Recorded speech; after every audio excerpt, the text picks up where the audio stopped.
Hi, wir stehen hier in Buffalo, New York am Hafen. Die Skyline seht ihr im Hintergrund. Mit mir ist Andy heute. Das ist mein Studiopartner. Wir haben ein Studiozusammenhalt und arbeiten auch viel zusammen. Er hat sich die Mavic Air 2 gekauft, über die reden wir heute. Und hier seht ihr schon, ich habe meine Mavic Air 1 hier. Wir vergleichen die ein bisschen miteinander und ich wollte einfach gerne hören von ihm, was seine Meinung bisher zu der Drohne ist. Er hatte die schon einige Male im Einsatz, seit ein paar Wochen. Und ja, darüber werden wir jetzt auf Englisch reden und ich werde euch Untertitel dazu machen.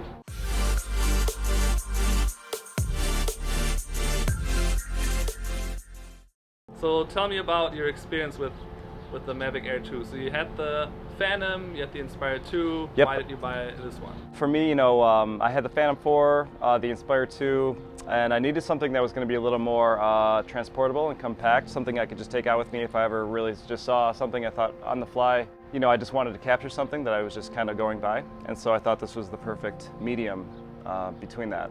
You had the X7, that's the best camera for the Inspire 2, and now you have this tiny one. How does it compare? Yeah, so like I said, the X7 has a little bit crisper resolution at 6K and also holds raw data, so you can kind of capture that great sun, also while capturing the ground, those two, like a highlight and the lows, so the shadows. So you're able to use that a lot better in post and grading. But I have had a lot of success with the Mavic 2 Air in regards to that as well. There are some kind of little quirks with some grain in the mids.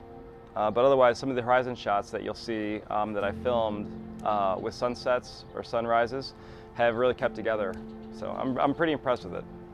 Yeah, so it's probably a good compromise of size and quality, versus obviously if you're used to having the X7 quality, it's hard to come back from that level. It's been a really great compromise between the two cameras, and also with the transportability and convenience, the compact convenience of the Mavic 2 Air.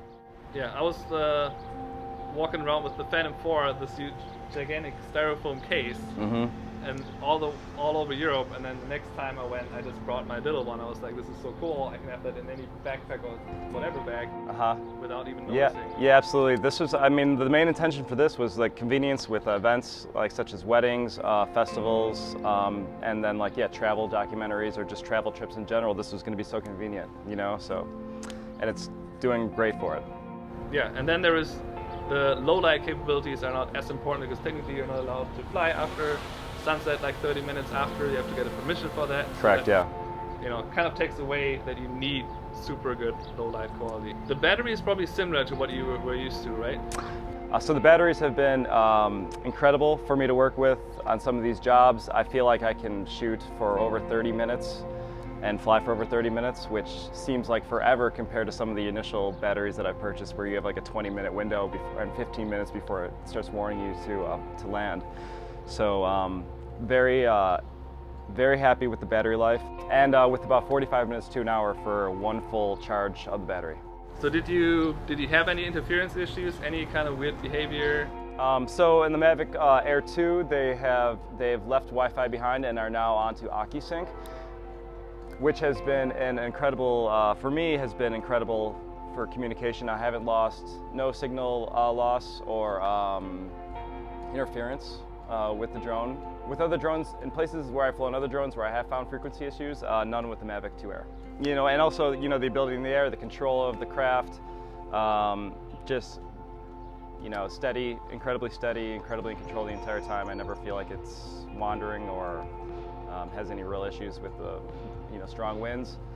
It probably still gives you the wind warning though. So yeah, it does start giving me wind warnings, as soon as there is any wind at all, which is not a bad thing. I want to know what's going on with the aircraft. Yeah, the wind warning has always been a thing with any DJI drone. I feel like it has been more over time that they use it sooner, but it's basically as soon as you bring it up, there might be higher winds up there, so just watch out for it. But I always feel like the drone could never fall out of the sky just from the wind gust. I never heard of anybody ever having such issue. And you mentioned that there is a new app that they kind of simplified it towards the prosumer, right? Correct. Yeah, I think it's like a consumer. I feel like they kind of geared this more towards a consumer, prosumer market. So they had me download a new app. There's a new app they needed. It's DJI Fly, And I believe it's more user-friendly without all the specifics or elaborate configurations that you would have in something like DJI 4. Also wir sind beide gerade geflogen, ungefähr in der gleichen Gegend, haben versucht, so ähnliche Schüsse wie möglich zu machen. Und dabei ist eine Kleinigkeit passiert. Zeige ich euch jetzt mal eben, was ungefähr passiert ist von dem B-Roll, was wir davon haben. Und zwar bin ich meine Mavic Air 1 in Richtung von den ganzen Gebäuden da geflogen, an dieser Yacht vorbei, die da steht. Und da hatte ich schon ein bisschen Probleme, dass ab und zu das Signal fehlte. Und ja, auf einmal war das Signal dann komplett weg, als ich zum zweiten Mal in der Gegend geflogen bin.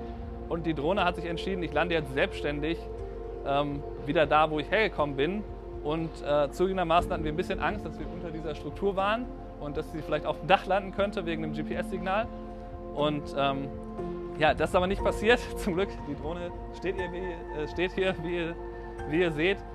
Die Drohne ist halt auf 400 Feet, das ist das Maximale, was man hier fliegen kann. Das ist sinnvoll wegen den hohen Gebäuden hier. Ist sie selbstständig hochgegangen und ist dann einfach zurückgeflogen.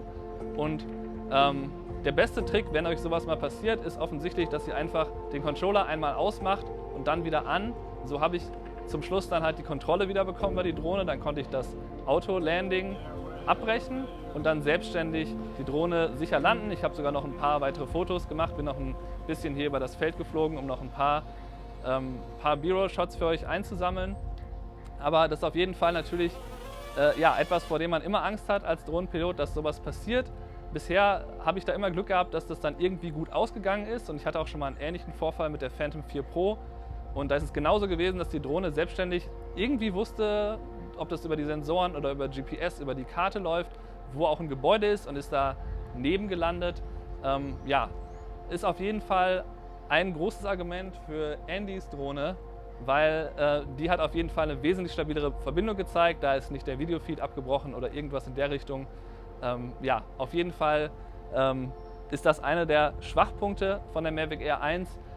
Wenn man nicht zu weit fliegt, macht das nie was aus. Also ich bin das gewöhnt, dass ab und zu mal das Bild ein bisschen flackert und dann wiederkommt und das Signal auch eigentlich immer wiederkommt. Dass das erste Mal das Signal so lang weg war mit der Mavic Air, wo ich es erst zum Schluss wiederbekommen habe. Ja, das nur kurz als Einschub, was bei so einem Test passieren kann, wo man sich dann denkt, okay, die neue Drohne ist dann doch einiges besser. So, wir haben die Drohne jetzt ein bisschen geflogen, sind hier ein bisschen, wie ihr gesehen habt, durch die Industrie von Buffalo geflogen, ein bisschen Richtung der Skyline und so weiter, haben versucht, euch ein paar verschiedene Schüsse zu zeigen. Wir hoffen, das hat euch gefallen, das hat euch was gebracht, das, was Andy zu der Drohne zu sagen hatte. Das ist natürlich von mir jetzt eher ein Ersteindruck und von ihm eben eher die Expertise, deswegen habe ich ihn damit reingeholt. Und ja, wir freuen uns, wenn ihr unseren Kanal abonniert natürlich und verabschieden uns hiermit von euch. Bis zum nächsten Mal. Tschüss. Tschüss.